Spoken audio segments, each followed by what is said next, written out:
Well, good evening, everybody, and welcome to the Food, Nutrition, and Health as a Pathway to Medicine event hosted by us here in the Faculty of Land and Food Systems at UBC and the Student Services team. I'm really excited to welcome so many of you here tonight to learn a little bit more about the Food, Nutrition, and Health program at UBC in LFS and how it is a really strong pathway to medicine for those of you who might be interested in pursuing medical school down the road. I'm joining you today from UBC's Point Grey campus, which is located on the ancestral and unceded territory of the Musqueam, Squamish, and Tsleil-Waututh First Nations. Really proud to be able to learn, live, play, and come together as a community on this incredible land that we're so grateful for. The Faculty of Land and Food Systems is committed to working with Indigenous communities and students through our curriculum and research.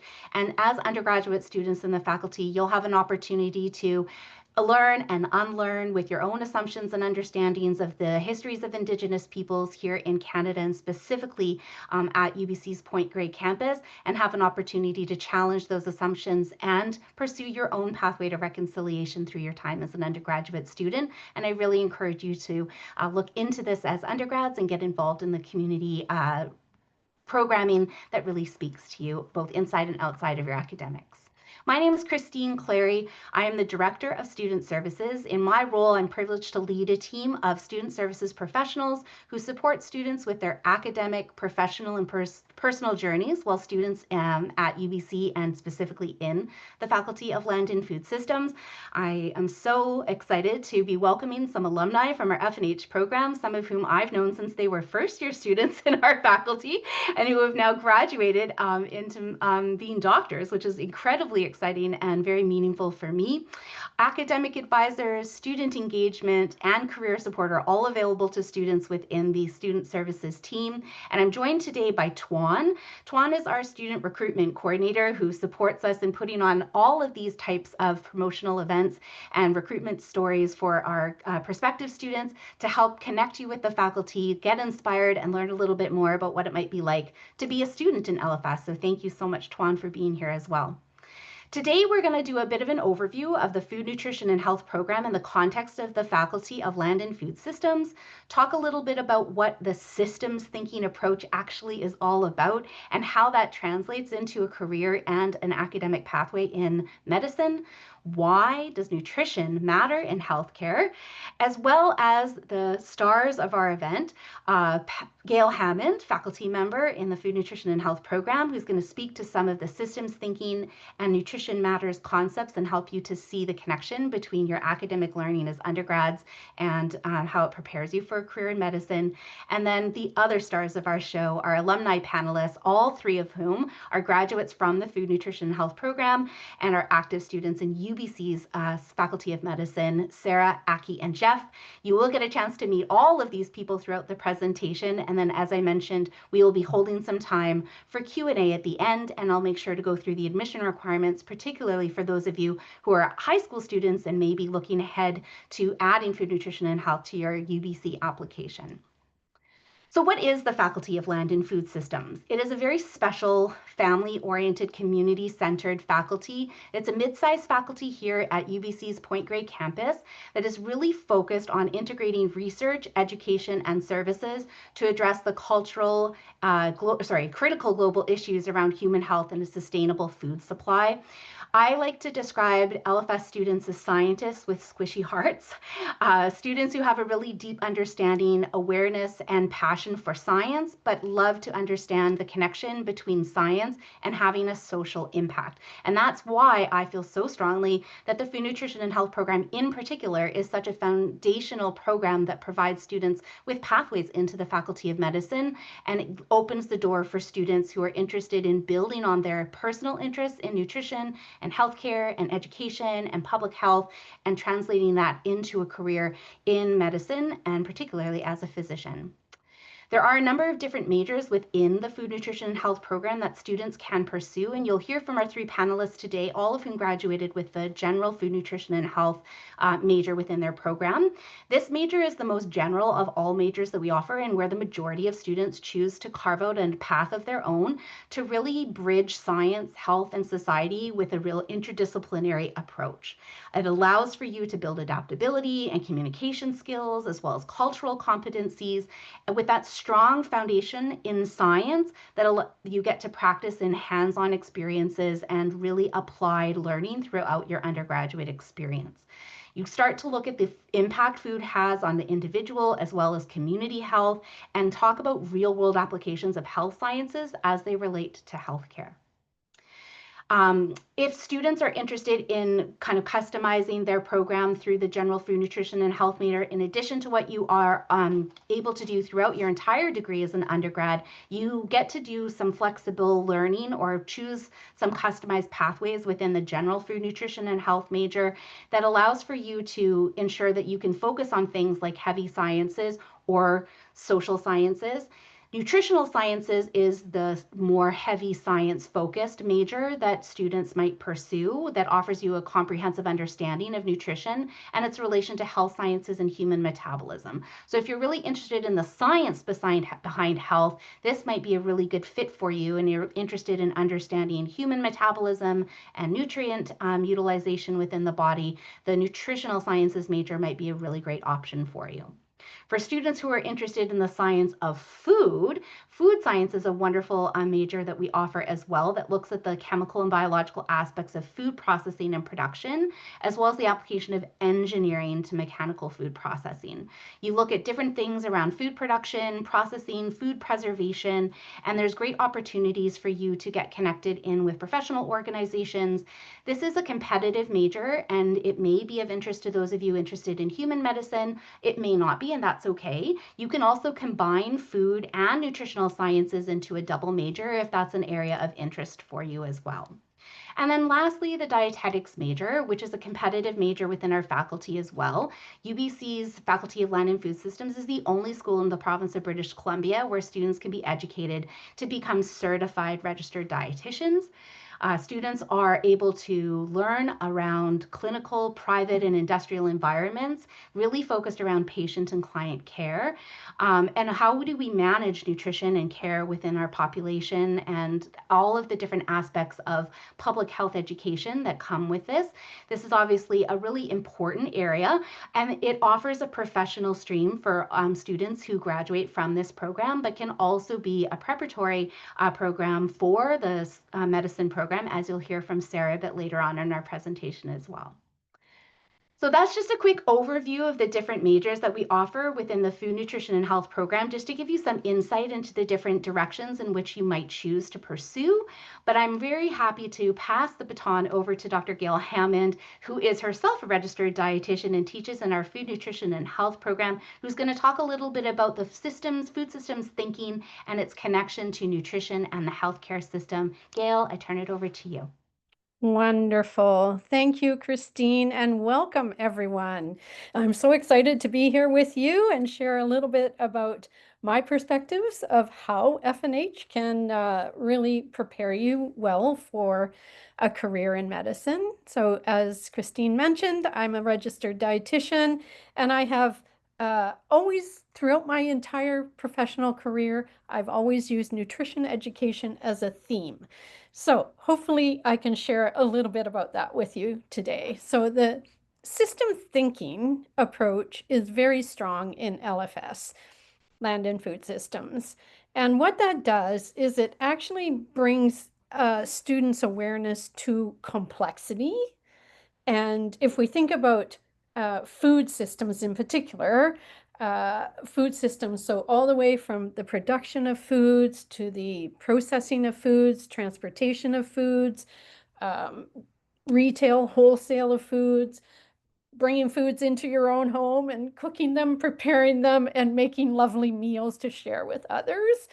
There's so many different aspects of what's going on in a food system, and I really believe that that can transfer over to your understanding of a healthcare system, which is what you'll be dealing with in medicine.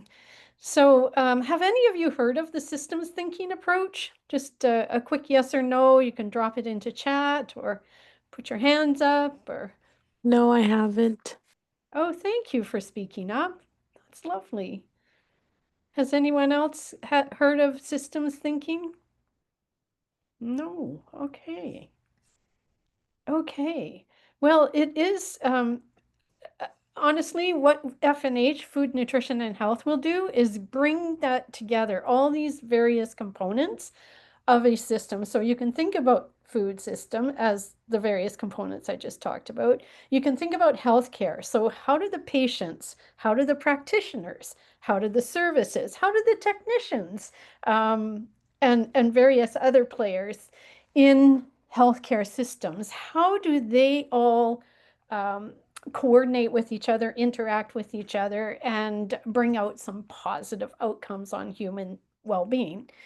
So there are some parallels, I'm going to say. Food systems is interdisciplinary, as Christine mentioned right from the top of the presentation. Healthcare is also interdisciplinary. You have to learn how to be a very strong team player, and everybody has their own expertise. So you can think about the nurses and the doctors and the dietitians and the occupational therapists and the speech and language therapists. And there's so many different players, but you have to think about it in an organized way. And I'd say that the food systems approach really prepares you for that. In FNH specifically, food, nutrition, and health, food and nutrition are very tightly tied with health. So I think the FNH majors really give you a very solid foundation for connecting nutrition and food with human health. Lots of real-world applications. We use real-world case studies throughout our curriculum. It's something that will impact people's well-being, and nutrition matters in healthcare because you don't get a lot of it when you're in med school, and the panelists can speak to that. The former FNH students can speak to that.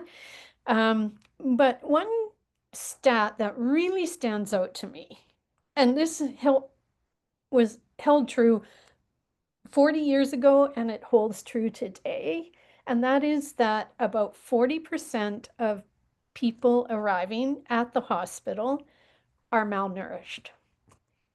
So think about, just give yourselves a moment to think about, what if we could improve the nutritional health of people?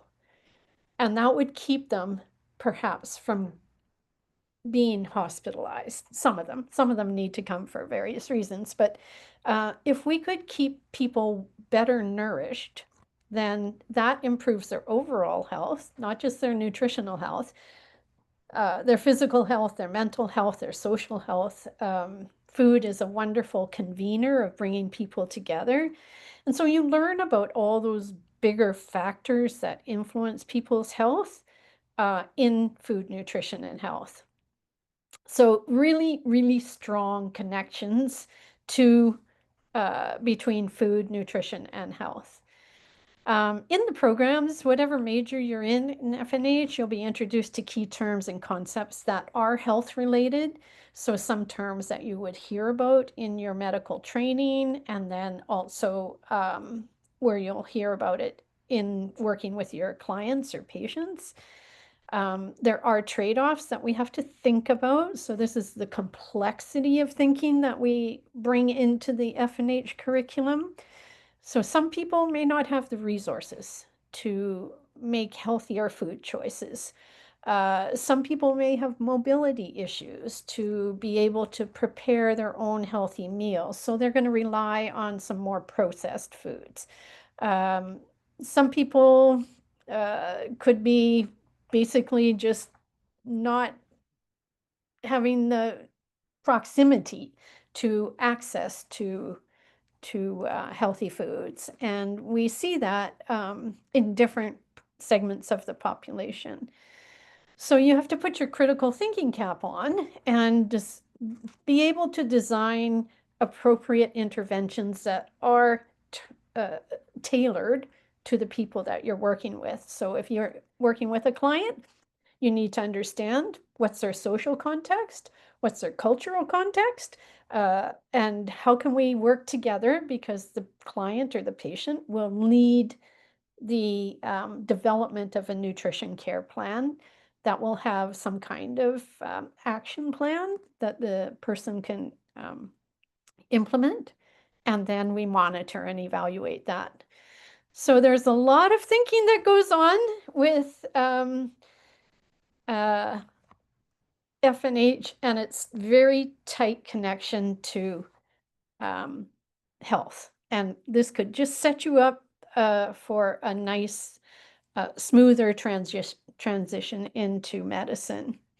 So just through these few examples that I've shared with you, it's not just about biomedical, physiological kind of conditions, but also we take into factor those overarching social determinants of health and how we can help people make better food choices, really.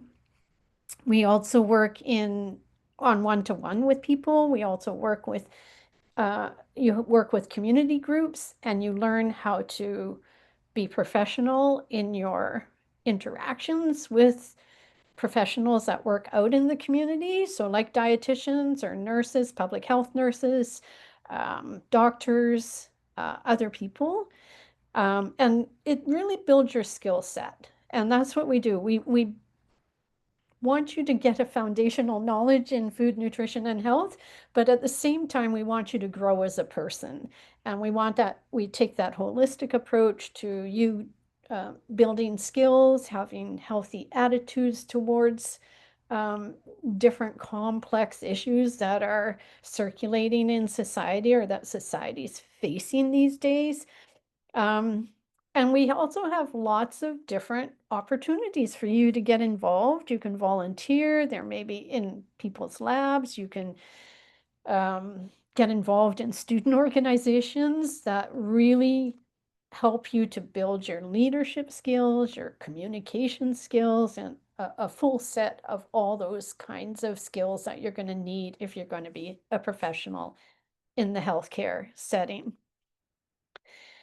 So I think I'll pass it back to Christine at this point.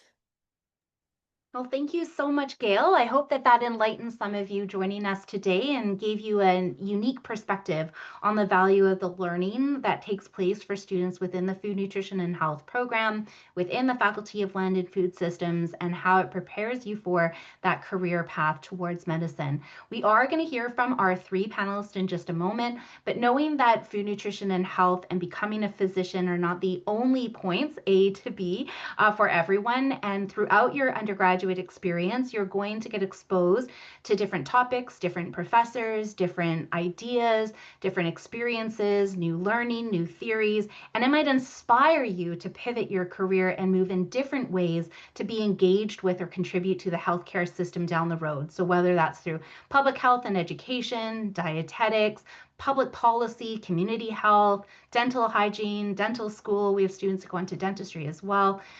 Graduate research. Some of you might go down that heavy sciences path and then realize you can be most effective in the lab conducting research that has those real world applications and implications for society around food safety or epidemiology, or certainly having roles within industry to innovate health through biotech or sustainability.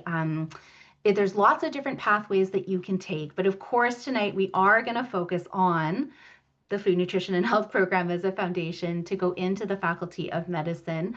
And so I'm very happy to remind you about the Slido questions that you can post. So Slido, of course, pop your questions into that application. And once all three of our panelists have a chance to introduce themselves, we'll transition to the facilitated Q&A session where we will address as many of your questions as we can today. But I'd like to hand it over to Aki, who's going to introduce himself first. Thank you so much for being here tonight. Student who I've definitely known since first year, so it's really inspiring to see you pursuing your passions and getting to do what you've wanted to do for so long. Aki, welcome. Please introduce yourself to the panel. Hi everyone, my name is Aki. I was an FNH student not too long ago and graduated from the program in 2020. Really enjoyed it. and learned a lot about different parts of the kind of community when it comes to nutrition. And I think one thing that resonated with me throughout schooling and even med school as well has been the systems level thinking from FNH. And I feel like that's a really solid foundation for whatever it takes you. I mean, oftentimes I'll think about a patient who, for example, is experiencing social issues, issues with perhaps addiction and other challenges, and it helps me understand maybe why they're not taking their medications or what are some of the challenges that they're having on a day-to-day basis, and helps me become a better physician. So I feel like that systems level thinking was something that was very foundational and has taken me a long way throughout medical school and so far in my residency. So right now, I'm a first-year resident in family medicine at the Vancouver Fraser program, which is based out of the Royal Columbian Hospital in New Westminster. So one of the kind of community hubs in the Lower Mainland.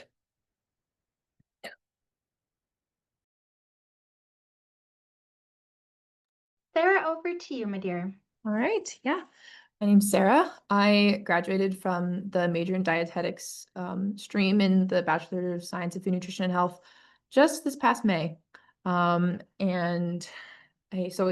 very much remember that degree and the value that it gave me, both in now that I've transitioned to medical school and just all the skills that I've learned there. And I practiced as a dietitian for a few months before entering medical school, where I was applying a lot of the stuff that I learned throughout my courses about how nutrition not just impacts like physical health, but emotional health and well-being, especially when you're like with family in the hospital and supporting them as well. And so I got a little bit of exposure in my medical school. I was talking to Gail that this week's actually the nutrition absorption week, so it's perfect for me to be coming into this event. But it's definitely given me a perspective that other students here do not have, like on how nutrition impacts people, patients' health, and hope will take with me later in my career as well. So it's been really, really valuable perspective. Yeah. Thank you, Sarah. And Jeff, over to you. Hi, everybody. Yeah, I'm Jeff. I'm originally from Vancouver Island. I transferred from Camosun College over to UBC in my kind of between my second and third year, and was in the FNH program, and ended up staying in Vancouver and was able to go get into medical school. And I'm currently a resident in family medicine out in Chilliwack General Hospital, so over in the Fraser Valley. And yeah, happy to be here and hopefully can answer any questions you guys have. Well, thank you so much, Jeff, Aki, and Sarah, for contributing to the presentation this evening. We're really excited to have you here and really excited to hear from you tonight, and from Gail as well, who can answer amazing questions in Slido too. So what I'm going to do is I've just unshared the screen so that we can really focus on the questions that have come up for our panelists today. And I'm going to start with a question that I'm going to throw to maybe Sarah right now. In terms of someone, because you're someone who's just transitioned, you graduated last year, you're in your very first year of medical school, probably the med school application process is very, very fresh in your head. And FNH blends, real world science with real world health applications, as we've talked about through the presentation. I'm wondering if you might be able to share how this interdisciplinary focus really helped you stand out in your med school applications or interviews, or what perspectives you might have to share back with the group. Oh, absolutely. Like just a short answer, it definitely does give you, like I said, that perspective, but that's a huge leg up when it comes to the medical school applications. Because like the thing that they're looking for is like, do you have the heart or the values that it takes to be a doctor? And by having the application that I had in dietetics, like those experiences, that's what really made my application stand out. And especially things like the MMI, like the interviews where you're just like, I don't know if any of you have heard of the MMI, but right now to get into UBC, you have to go take an interview where you're seeing 10 different people back to back, and they just ask you a scenario and you have to answer on the spot. And the nice thing about having like a background where you're applied in a specific area is you can really like make that question and use something specific from your own life and something that you've learned through your training and through your degree to answer that question in a way that really highlights you and your experience. And so like my background with food and nutrition gave me very much something to bounce off of and something to talk about with people who are considering to take you into their medical school in a way that's going to make you stand out from other people who are doing just like kind of more basic science degrees. So that's a really practical thing that I found was really valuable about this program for me. Thank you so much for sharing, Sarah. Aki or Jeff, do you have any perspective on kind of the learning that you did as an FNH student and how it helped prepare you for the med school application process or stand out in any way from your peers? I know it was a long time ago now, but I'm sure it's a pretty milestone-y experience to apply to medical school.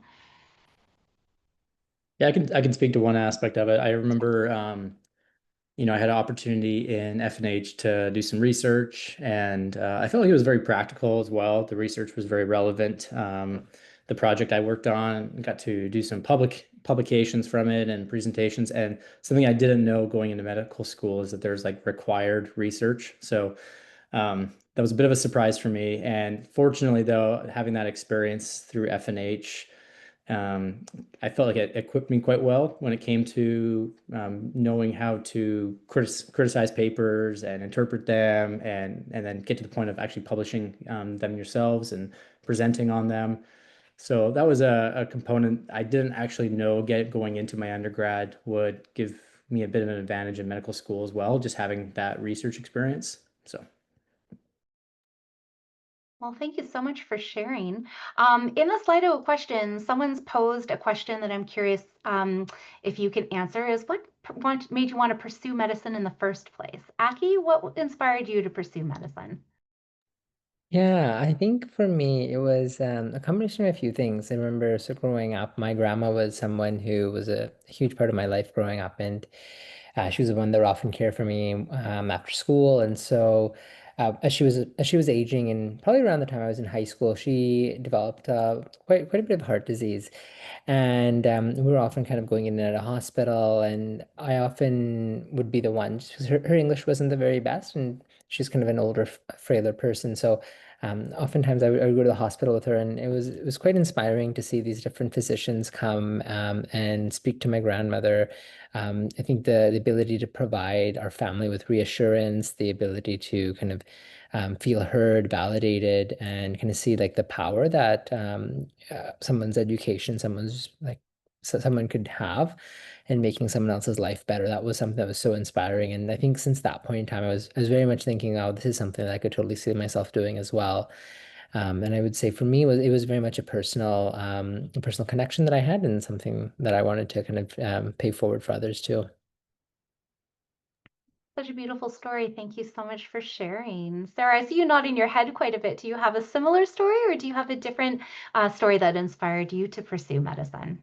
Somewhat similar, yeah. It's not a family member per se, but a friend. I used to work in a kitchen setting there, and one of my coworkers was having a really, really hard time finding a family doctor for her family. And because this camp was located in Crofton, BC, so it's very, very rural, very small. And so there wasn't any doctors there. And I'm sure we've all heard about the family doctor crisis right now. So especially that is really impacting these people who live in these smaller towns and don't have doctors. So she told me, you would make a good doctor. You should go into this. And I kind of feel like that stuck with me, even because at that point I was doing my dietetics training, but that's really what planted the seed about like, well, maybe I could also fill in this need.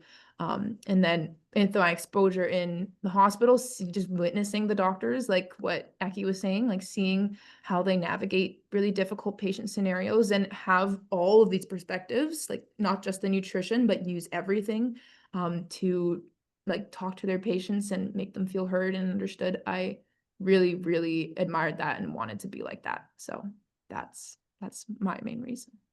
Well, it's incredible. I think that's a real common thread amongst a lot of people who pursue medicine, right? Is the desire to help, the desire to be a positive contributor to the patient experience. And I think that threads in my experience when thinking of all of you as undergrads in food, nutrition, and health in my description earlier of FNH students or LFS students in general being scientists with squishy hearts is just like the people who really care about the people, planet, and world around them. A popular question in Slido right now is asking about when you were applying as an undergraduate student, what made you decide to apply to food, nutrition, and health? And Jeff, I'm going to throw this one to you since you were a transfer student from another college. That was a very intentional choice that you made. And I wonder if you could share a little bit about what drew you to the food, nutrition, and health program when you knew that this medical school was a goal that you had moving forward. Yeah, for sure. I think ultimately it was something I knew I was going to be interested in, knowing that my undergrad was just essentially going to be a stepping stone. So I knew that what I was going to be studying in my undergrad was going to be something to, really just to get me into medical school and being honest about it. So I knew I wanted to, for 4 years, try and spend that time studying something that I was interested in and had a real life, could apply into real life. So at the time I was really into exercising and fitness. So I thought, well, nutrition is something I am conscious of on a day-to-day basis. And then also I thought, well, I know in medical school, they're going to teach me all the sciences I need to know. They're going to teach me all about the biochem and the physics and whatnot. So what's something that would complement medicine? And I picked nutrition, and I'm happy about it. There's a lot of questions about, preparation and does it prepare you for medical school? And the short answer is medical school prepares you for medical school. They teach you everything you need to know. So what you get in your undergrad can be a supplement to that. And I think nutrition really supplemented a medical education very well. So that's why I decided to choose the FNH program. Well, thank you so much for sharing. I've heard that before as well. Sarah, you have something to add? Yeah, just to bounce off of that, I was talking to a couple of my classmates earlier today about why they chose their undergrads to go into. And really the common theme I hear is when it comes to medical school, UBC is really broad with their intake for a reason. They're not requiring you to get specifically a biology or a biochem degree. I know people who did bachelor's in music and then ended up applying to medical school. You really can get there any way possible. And the main theme is that people would choose fields that they felt passionate about, like what Jeff was saying, and somewhere, but you think that this is 4 years of your life, you're going to be studying this for 4 years of your life. Is it something that you're going to enjoy and something that you're going to get something out of, as opposed to something that you think is just going to get you to medical school? Is this so really choose something that you are passionate about. I still am passionate about nutrition. That's why I chose dietetics. Not because I thought it would be something to get me into medical school, but it's something that I had an interest in. Thank you so much for sharing that perspective. Aki, do you have something to add to why you chose the Food, Nutrition, and Health program for your undergraduate degree?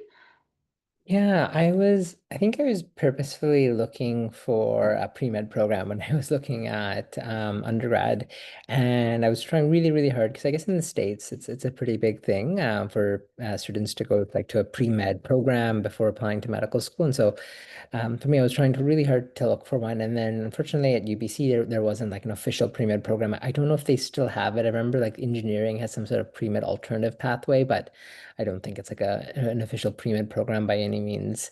And so I came across FNH while I was kind of doing different programs. I was looking at science, I was looking at engineering as well. And one of the things that stood out to me for FNH was, I think, the whole understanding of nutrition. And I feel like that's something that's quite critical because I've heard, I think as many others have kind of said so far, that in medical school, there isn't a lot of teaching on nutrition. And so it was something that I thought I would really appreciate and would give me a strong foundation for my future goals. And I think as well, we actually had a family restaurant growing up too, and so it was always interesting. Kind of, I would hear my parents often talk about, oh, it would be cool to see, what health impacts the food we serve would have on the community, and so that was also kind of part of it, just to learn a little bit more on that. Wonderful. Well, thank you so much for sharing. It's exciting to hear how different yet the common thread of what you all pursued. And I know I have said this to students in past conversations, is really following your passions as an undergraduate student. And I think you all touched on it, like you're going to spend 4 or 5 years as an undergraduate student. You may as well do something you're going to enjoy, something that you're passionate about. Use it as a stepping stone to get to maybe what that ultimate goal might be down the road, and really focus on setting yourself up for success by doing some of those foundational pieces in terms of connecting your learning to your passions.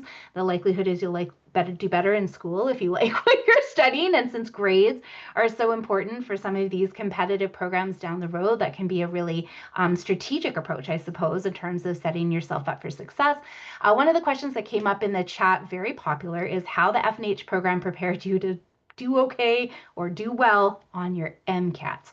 Anybody got some perspective on the medical college admissions test or the MCAT that's required for admission, and kind of what your learning in FNH did or didn't do in terms of preparing you for it? I know, Jeff, you were saying, like, you know, med schools for like biochem, and like they'll teach you those things, like, but you obviously touched on some of those subjects as an undergrad. I'm curious if any one of you has perspectives on how you prepared for the MCAT and the connection to your FNH experience.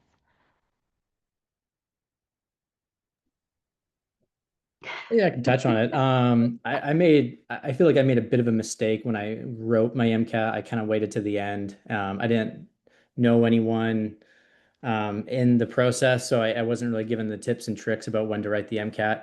But typically it's after your second year, from what I hear, and that's oftentimes correlates with the content that you learn in second year. So your second year sciences tends to correlate with the content on an MCAT. And the nice thing about FNH is, I don't know, I think it's changed a little bit. Christine, you can correct me here, but it was a bit of a choose your own adventure. And I think there's maybe more, mandatory courses now, but essentially, yeah, you can take a biochem course in your second year. You can take the physics and the OChem, the physical chem, all the things you need on your MCAT as part of your undergrad, and you could write it after your second year and be set. And unfortunately for me, I took those courses. I just decided to wait until I think the end of my third year to write the MCAT, and had forgotten quite a bit. But yes, the short answer is you can take all the courses that you need to take to write your MCAT through FNH program. Do you have to? No, you don't have to take those courses. And like myself, you can just study for the MCAT using the resources. I never took biochem in my undergrad, and I wrote the MCAT, and there's biochem on it. So you can teach yourself, or you can do it through a course at UBC through FNH, part of your undergrad. So yeah, great feedback. Yes, and that integrate, I think that's the key with an FNH degree, right? Is it's got that science foundation that you then get to complement with some of the other areas that you're interested, whether you want to focus on health education and take courses in school and population and public health, or family studies, or educational studies, or if you want to focus more on the hard sciences, you can dive into higher level biochem, microbiology, just biology in general, and focus on some of those. If you're interested in policy, you can take courses in sociology and psychology. So it really does give you a chance to supplement. I'm curious, Gail, if you can share with us maybe from your own experience as an instructor within the Food, Nutrition, and Health program, what you see as kind of that foundational science complementary approach to building a curriculum and the value that that has for undergrad students. Yeah, sure. Well, for me, that foundational knowledge is part of the package. The other part of the package is building your skill set. And I think, and being involved in many different, lots of group activities. And some of those activities are out in the community where you're working with different community partners. So I think the curriculum can bring you all kinds of different learning opportunities that actually help to develop you as a person. And I think that that's one of the beauties of food, nutrition, and health. And also just having all kinds of small group discussions, whether they're in class or part of an assignment, having those discussions with other people, learning about other people's perspectives, and maybe not abandoning your own perspective, but just expanding it, and then seeing how you can learn a lot more through those types of engaging activities. So it's active learning, just activities that so many FNH courses have. So yeah, I'd say that that's, to me, it's not just about the knowledge gain, it's about the skill development and the beliefs and your attitudes about things and your openness to new perspectives.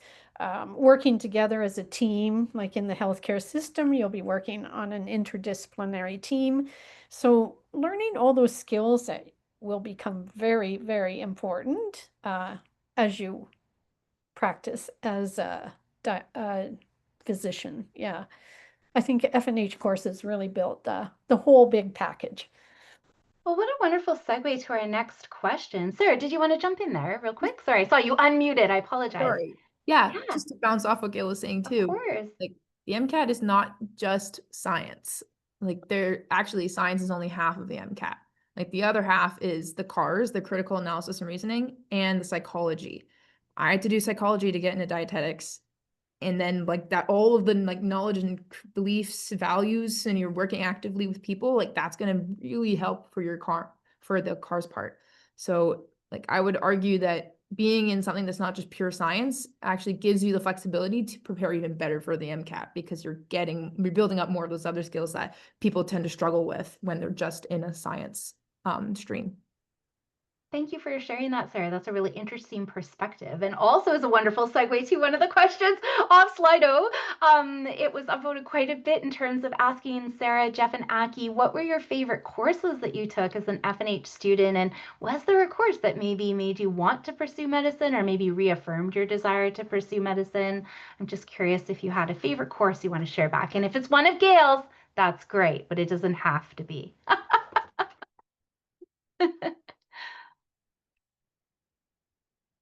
Sure, I'm happy to take a stab at Yeah, this thanks, one. Aki. Do you know this? I'm fairly biased for this response. So FNH 200 would probably be my favorite course, and that's an exploring food science course, even though like food science isn't a lot of what I do now. I really enjoy the course, and the reason I'm so biased is I'm still a TA for that course, even even through I think I've been a TA for that course for like 8 years now. And I've been doing it like throughout medical school and through residency as well so far, and I really enjoyed the course. Dr. Medadi Noe is the one that is the one who I took it with, and is the one I'm TAing for the last little while. And I find it was just a really great course to learn more about our food, and I think just a better appreciation for what we put into our bodies. I thought that was something that was a really interesting course. I feel like you start appreciating a lot more of like how does food get from like a farm all the way to your table, and that was definitely a concept I started to appreciate a lot more of. And also in the class too, there's a lot of guest speakers. Dr. Medadi is quite interesting because I think she has a PhD, but she's also a dietitian as well. So she kind of brings both of the perspectives from like kind of the academic lens, but also a bit of a clinical lens as well. So it was really interesting kind of hearing from her throughout the course.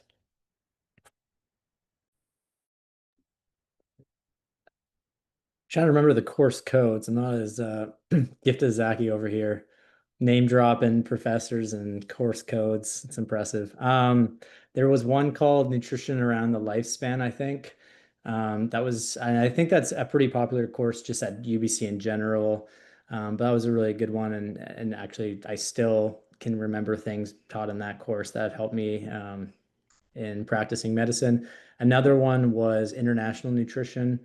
That was a really influential course on myself, and also has very relevant knowledge that I use today. And then there was a third one, and I can't remember the name of it, but it was essentially teaching us to critically appraise research.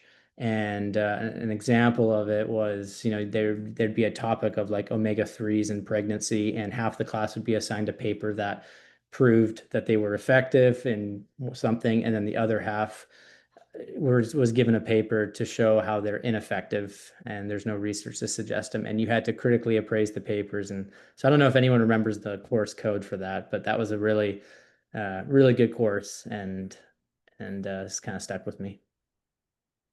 Yeah, for people taking notes, FNH 371 is the nutrition across the lifespan, also one of my favorites.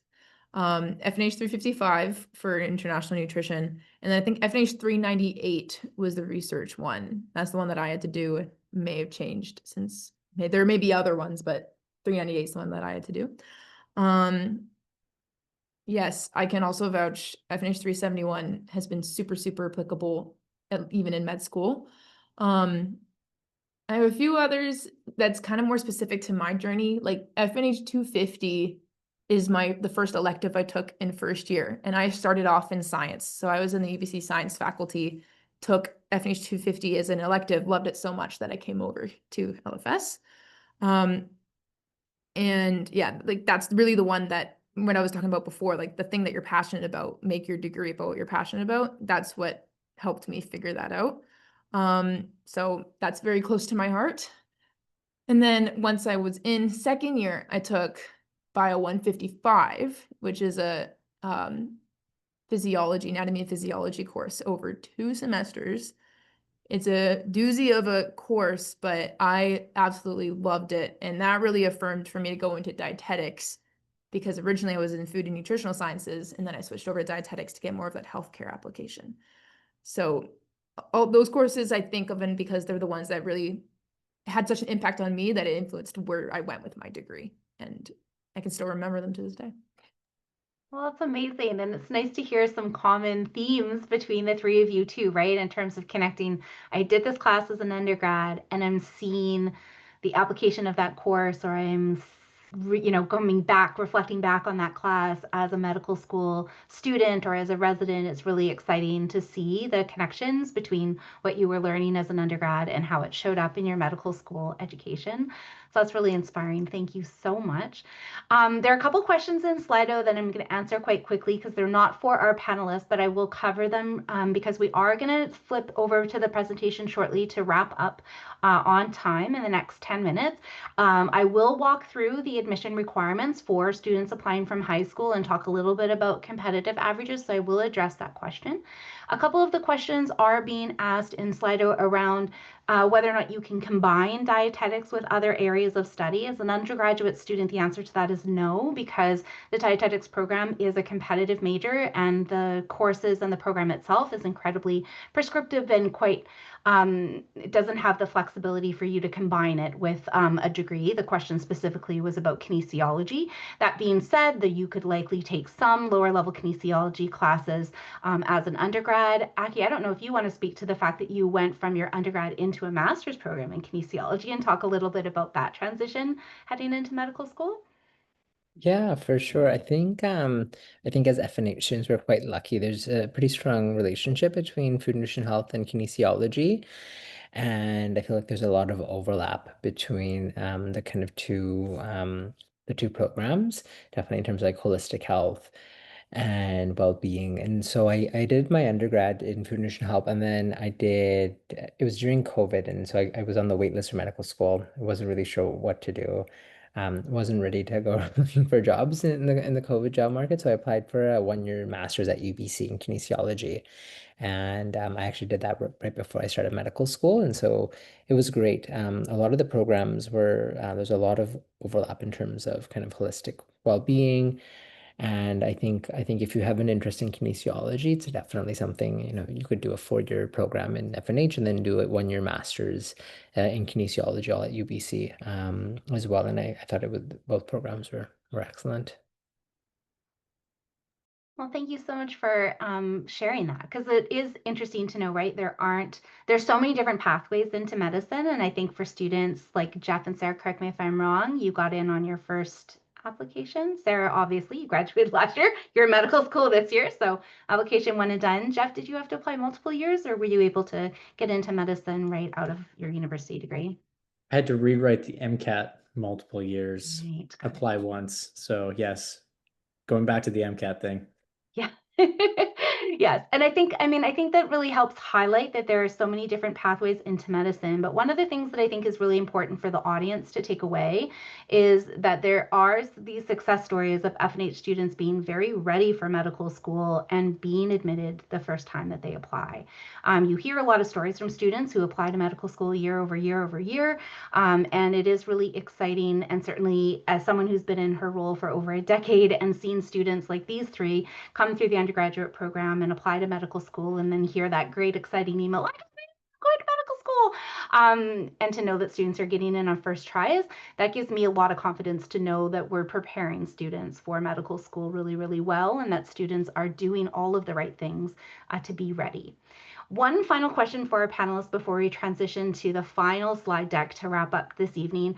We've talked a lot about the FNH degree and your experience inside the classroom. I'm wondering if you could share something that you got involved in outside of the classroom that really helped prepare you for medical school. If it has an LFS connection, that's great, but it certainly doesn't have to.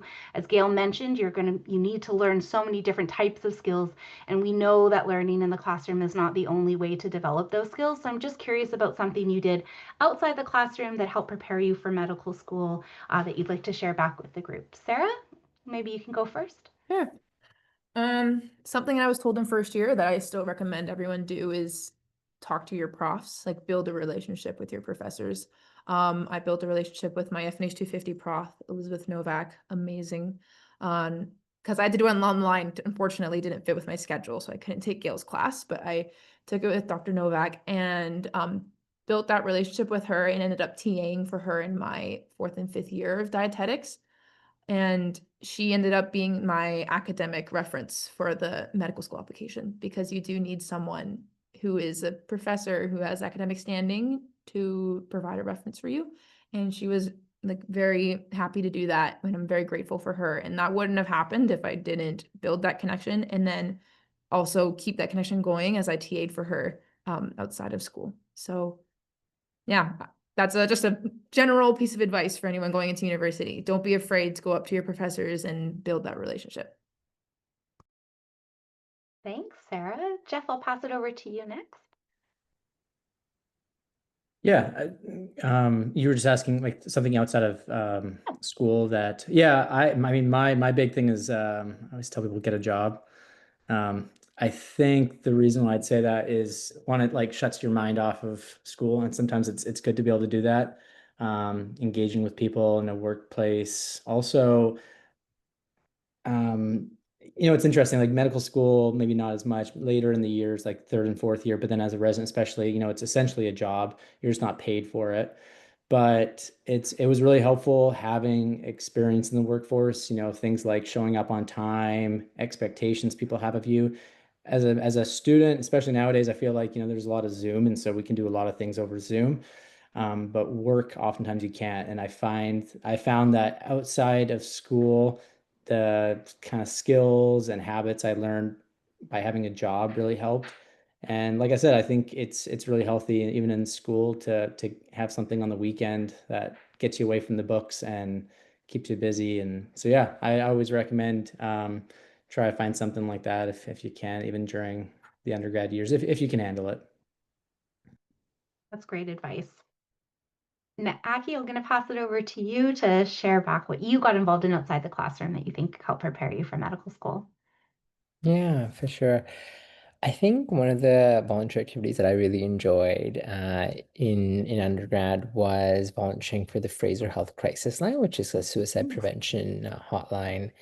And so as part of the Fraser Health Crisis Line, we'd answer phone calls for the 310 mental health, 1-800 suicide lines in BC. And so I thought that was a really great volunteer experience. And it's something that really improved my confidence in terms of dealing with patients who are experiencing, mental health crises. And I think a lot of the reflective listening skills and the kind of ability to kind of keep like a calm headspace when you're having someone who's going through something quite challenging is something that I found super useful to take into medical school. And so definitely something that I thought was great. And I think I used it a lot in my application as well. Yeah. Phenomenal. It's so interesting to hear the different ideas that you have, and I'm sure if we were here for hours more, you could have many more ideas that you would share back with the group. There was one question on Slido we didn't get a chance to get to today because we are focused on FNH as a pathway to medicine. Someone asked about other career options through the food, nutrition, and health programs. I've just posted into the chat a link to some really helpful information on what can I do with my LFS degree. And if you want to look specifically at food, nutrition, and health and different career options and skill preparation, you can scroll down to the bottom and click into the individual majors for even more detailed information. And if you want to know a little bit more about what career you could get into in LFS, I strongly encourage you to come to our Taste of LFS programming next week, where Alison Manderwayanzak, our career educator, is actually going to be presenting on career paths through LFS. And I'll have Tuan throw in the link for registration for Taste of LFS into the chat for you there as well. For those of you who had questions about admission into UBC and specifically into the Food, Nutrition, and Health program, if you are currently in high school, you do need to have both chemistry and physics completed at the grade 11 level.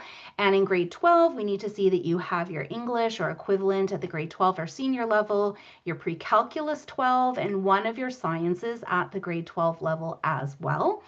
And someone on the Slido asked about competitive averages. UBC does not admit on grades alone. It's a combination of your academic portfolio as well as your non-academic portfolio that you submit through your personal profile. But if you're looking to be competitive on the academic side, a mid to high 80s average would put you in a competitive pool for admission. For those of you interested in the dietetics major that Sarah completed, a competitive major as well, it is what's called a third-year entry program. So you would apply into the Food, Nutrition, and Health program directly from high school, complete 2 years in the Food, Nutrition, and Health program, and most students will choose the general food, nutrition, and health major to start.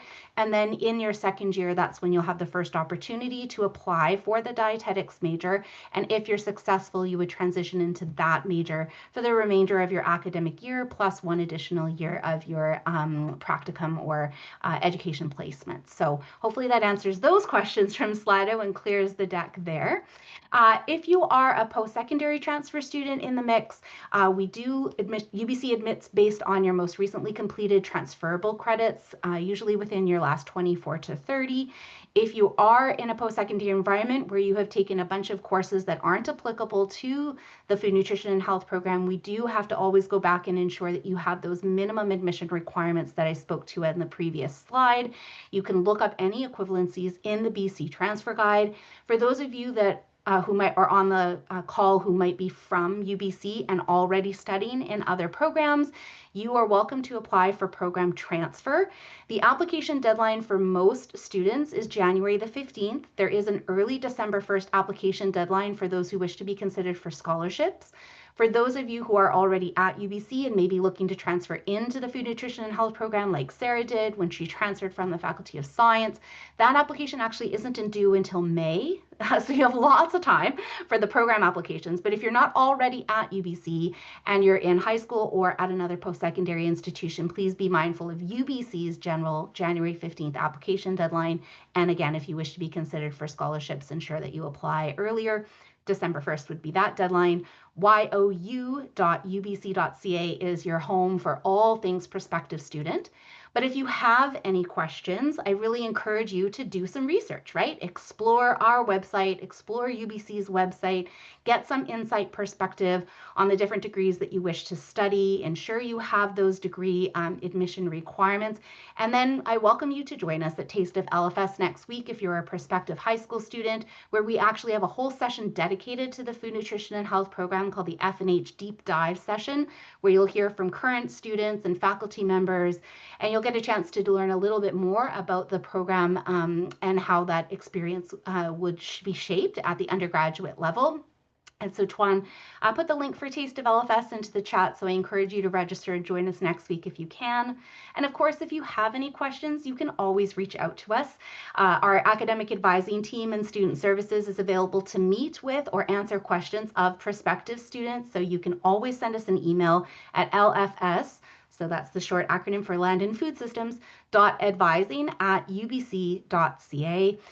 I really want to thank everybody for joining us tonight, in particular Gail, Aki, Jeff, and Sarah, thank you so much for sharing your perspectives, returning to the LFS community tonight, and giving insight into your journey from an FNH degree into medicine, and Gail, your connection and perspective on connecting the FNH experience into medical school experience and healthcare in general. And thank you to Tuan for all of his support with the event tonight.